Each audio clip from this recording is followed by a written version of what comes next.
Assalamualaikum warahmatullahi wabarakatuh. Kami di sini akan melaksanakan tugas Pancasila, Pancasila.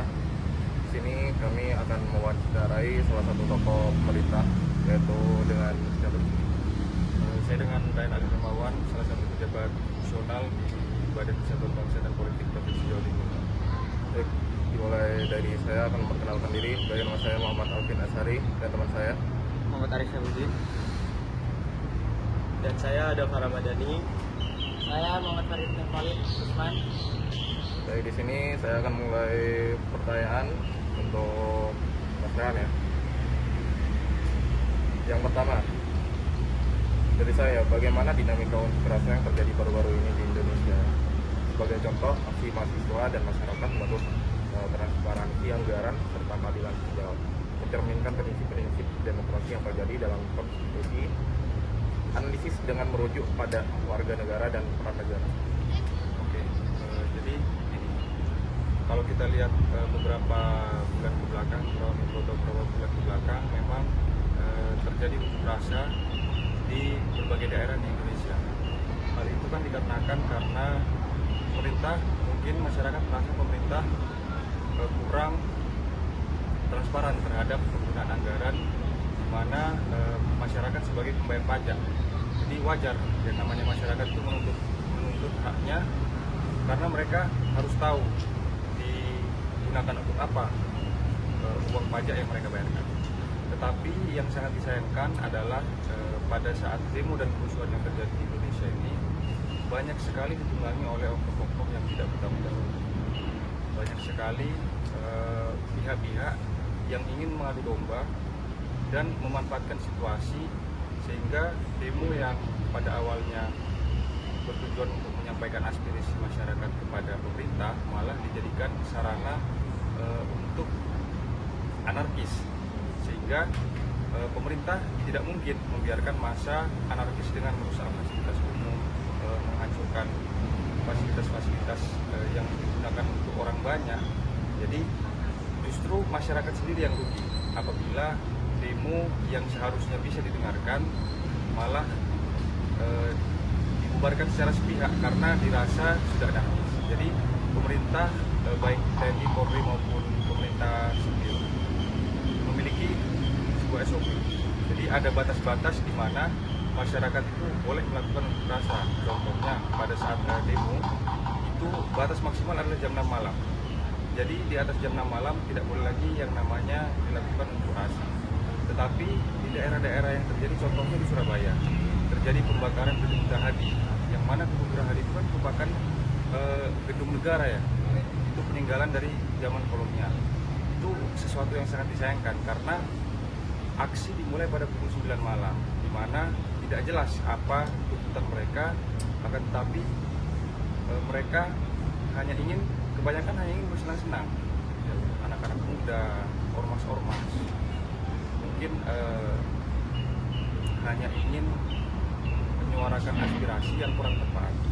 Mereka membawa senjata-senjata tajam, mereka membawa, bahkan ada beberapa yang membawa bom molotov sampai membakar gedung Gerahadi.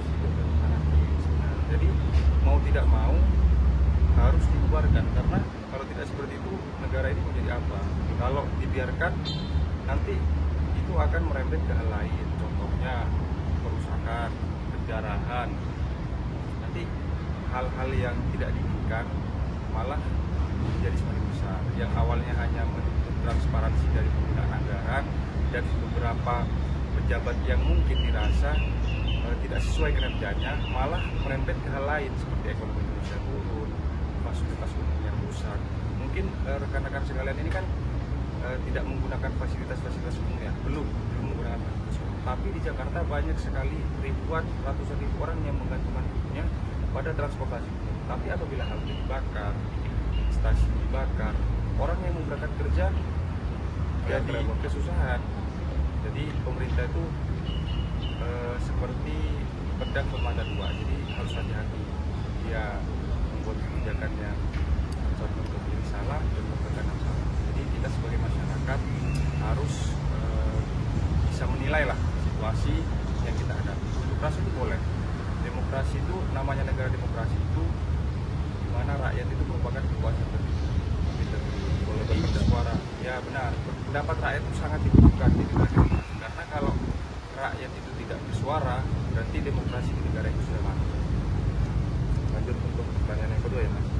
Salah satu penyebab utama munculnya aksi anarkis dalam demonstrasi di Indonesia ialah ketimpangan sosial yang dianggap sudah terlalu jauh antar kelompok masyarakat. Jelaskan bagaimana menurut Mas Rehar ketimpangan sosial dapat mengancam nilai-nilai Pancasila dan bagaimana seharusnya negara dan masyarakat meresponnya. Jadi anarkis itu kan faktornya banyak sekali yang menyebabkan faktor orang menjadi anarkis. Yang pertama bisa karena suara yang tidak didengar, kemudian pejabat-pejabat yang mungkin dirasa kelakuannya tidak sesuai dengan yang sebagaimana seharusnya Dengan masyarakat. keinginan masyarakat. Jadi masyarakat kan merasa marah, merasa perlu menyuarakan suaranya, mungkin suaranya tidak didengar sehingga terjadi anarkis. Tapi perlu diingat, anarkis itu harus pada tujuan. Misal apa substansi ilmunya apa, jangan meremehkan lain, tidak perlu merusak fasilitas umum. Bahkan kemarin kan yang banyak beredar di media sosial itu ada yang melakukan ajakan untuk membakar bandara, merusak ini, menjarah segala macam. Itu kan sudah di luar ranah. Maksudnya siapa yang bersalah ya sudah dia yang didemo. Silakan rasa untuk pendapat, tapi jangan menjadikan itu sebuah kesempatan. Intinya pada unjuk rasa kemarin banyak sekali masyarakat yang, bukan banyak sekali ya, ada beberapa oknum dari masyarakat yang menggunakan itu sebagai kesempatan menjarah rumah. Itu kan bukan hal yang dibenarkan. Kita sebagai masyarakat membenci korupsi, sangat tegas membenci pejabat yang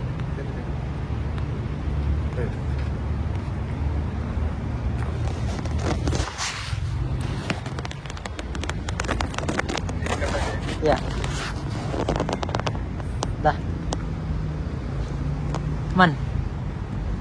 Balik. Oh, bentar. Oh iya. Ya gak apa. Ya. kita kan lanjut ya. Jadi kita kan sebenarnya sama saja. Masyarakat itu kan membenci yang namanya korupsi, tapi giliran ada kesempatan melakukan hal yang sama. Ya. Jadi ketika masyarakat apa ya? Sebenarnya kita tuh bisa melakukan korupsi tapi tidak mempunyai kuasa. Ya, Karena belum ada kesempatan aja. Ya. Makanya kita tuh kalau merasa atau berdemo silahkan pada koridor. Ada batas-batas tertentu. Ada batas-batas tertentu. Karena kita itu boleh apresiasikan diri kita, tapi kita harus ingat bahwa kita juga harus memikirkan hak-hak orang lain. Jangan kita mau menuntut hak kita tapi kita menyenggol hak orang lain. Seperti contohnya itu yang paling banyak suka membakar transportasi, sedangkan transportasi akan oleh orang-orang. Kalau sendiri kan di kota-kota besar transportasi umum itu jadi sumber transportasi masyarakat. Jadi jangan sampai lah. Terima kasih Mas Dan sudah menjawab pertanyaan saya. Jadi lanjutkan pertanyaan nomor 3. Kali ini saya akan menanyakan perkembangan Pancasila di kalangan kita juga ya. Nah, kan bagaimana sebenarnya posisi dan relevansi Pancasila di tengah generasi muda yang hidup di serba digital? Jadi bagaimana relevansi Pancasila di era digital ya, untuk kalangan anak-anak muda. Jadi Pancasila itu kan merupakan dasar negara, ideologi, pandangan ideologi negara. Jadi seharusnya segala tindak tanduk perbuatan warga bernegara Indonesia ini harus didasarkan pada Pancasila. Pancasila itu kan ada 5 poin. Selain dari 5 poin itu, Yang pertama, dari saya, bagaimana dinamika unjuk rasa yang terjadi baru-baru ini di Indonesia? Sebagai contoh, aksi mahasiswa dan masyarakat menuntut transparansi anggaran serta keadilan sosial, mencerminkan prinsip-prinsip demokrasi yang terjadi dalam konstitusi analisis dengan merujuk pada warga negara dan peran negara. Oke, jadi ini kalau kita lihat beberapa bulan ke belakang, beberapa bulan ke belakang, memang terjadi unjuk rasa di berbagai daerah di Indonesia. Hal itu kan dikarenakan karena pemerintah, mungkin masyarakat merasa pemerintah kurang transparan terhadap penggunaan anggaran, di mana masyarakat sebagai pembayar pajak. Jadi wajar yang namanya masyarakat itu menuntut haknya, karena mereka harus tahu digunakan untuk apa uang pajak yang mereka bayarkan. Tetapi yang sangat disayangkan adalah pada saat demo dan kerusuhan yang terjadi di Indonesia ini banyak sekali ditunggangi oleh oknum-oknum yang tidak bertanggung jawab. Banyak sekali pihak-pihak yang ingin mengadu domba dan memanfaatkan situasi, sehingga demo yang pada awalnya bertujuan untuk menyampaikan aspirasi masyarakat kepada pemerintah malah dijadikan sarana untuk anarkis, sehingga pemerintah tidak mungkin membiarkan massa anarkis dengan merusak fasilitas umum, menghancurkan fasilitas-fasilitas yang digunakan untuk orang banyak. Jadi justru masyarakat sendiri yang rugi apabila demo yang seharusnya bisa didengarkan malah dibubarkan secara sepihak karena dirasa sudah ada habis. Jadi pemerintah, baik TNI, Polri maupun pemerintah sipil, memiliki sebuah SOP. Jadi ada batas-batas di mana masyarakat itu boleh melakukan unjuk rasa. Contohnya pada saat demo itu batas maksimal adalah jam 6 malam. Jadi di atas jam 6 malam tidak boleh lagi yang namanya dilakukan unjuk rasa. Tetapi di daerah-daerah yang terjadi, contohnya di Surabaya, terjadi pembakaran gedung Gerahadi, yang mana gedung Gerahadi itu kan merupakan gedung negara ya, itu peninggalan dari zaman kolonial. Itu sesuatu yang sangat disayangkan karena aksi dimulai pada pukul 9 malam, di mana tidak jelas apa tuntutan mereka, akan tetapi mereka kebanyakan hanya ingin bersenang-senang. Anak-anak muda, ormas-ormas, mungkin hanya ingin menyuarakan aspirasi yang kurang tepat. Mereka membawa senjata tajam, mereka membawa, bahkan ada beberapa yang membawa bom molotov sampai membakar gedung Gerahadi. Jadi mau tidak mau harus dibubarkan, karena kalau tidak seperti itu negara ini menjadi apa? Kalau dibiarkan nanti itu akan merembet ke hal lain, contohnya perusakan, penjarahan. Nanti hal-hal yang tidak diinginkan malah menjadi semakin besar. Yang awalnya hanya menuntut transparansi dari penggunaan anggaran dan beberapa pejabat yang mungkin dirasa tidak sesuai kinerjanya, malah merembet ke hal lain seperti ekonomi Indonesia turun, fasilitas umum yang rusak. Mungkin rekan-rekan sekalian ini kan tidak menggunakan fasilitas umum ya, belum menggunakan fasilitas umum. Tapi di Jakarta banyak sekali ratusan ribu orang yang menggantungkan hidupnya pada transportasi umum. Tapi apabila halte dibakar, stasiun dibakar, orang yang mau berangkat kerja jadi kesusahan. Jadi pemerintah itu seperti pedang bermata dua, jadi harus hati-hati.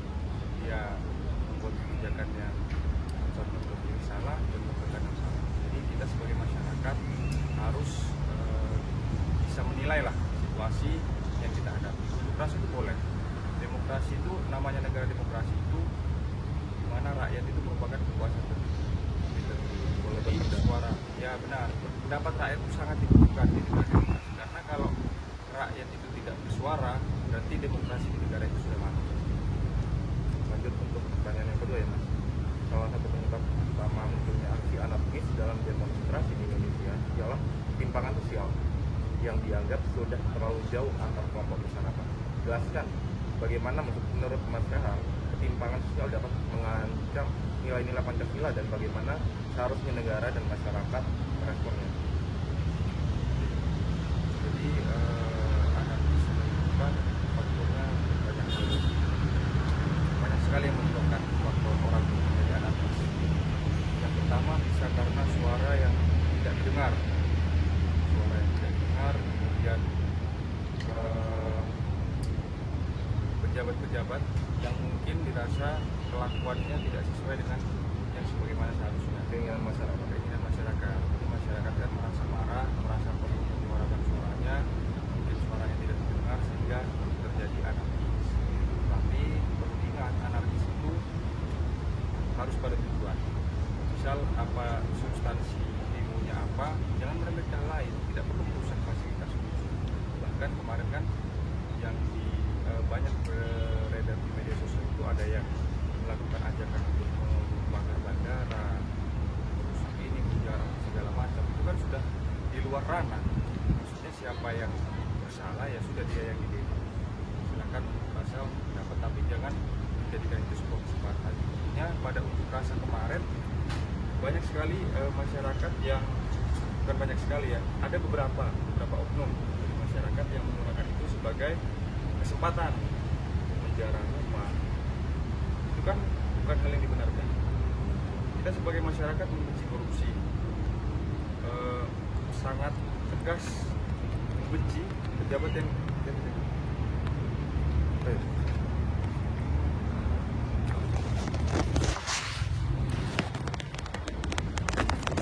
dikat aja. Ya.